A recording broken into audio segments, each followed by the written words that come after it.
As an operator, you will encounter many different types of corrosion. Fundamentally, what we look to achieve with high velocity thermal spray, or HVTS, is to install a barrier system that is inert or non-reactive to its environment, so it is not chemically attacked by the process.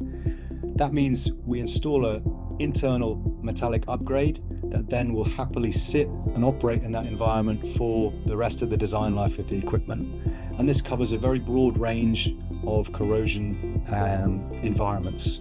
Different chemicals, different temperatures, from very high temperature to cryogenic, chemicals from base to acidic across the full range.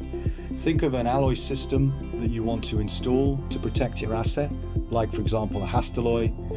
With HVTS, we can install that alloy system in order to protect that asset.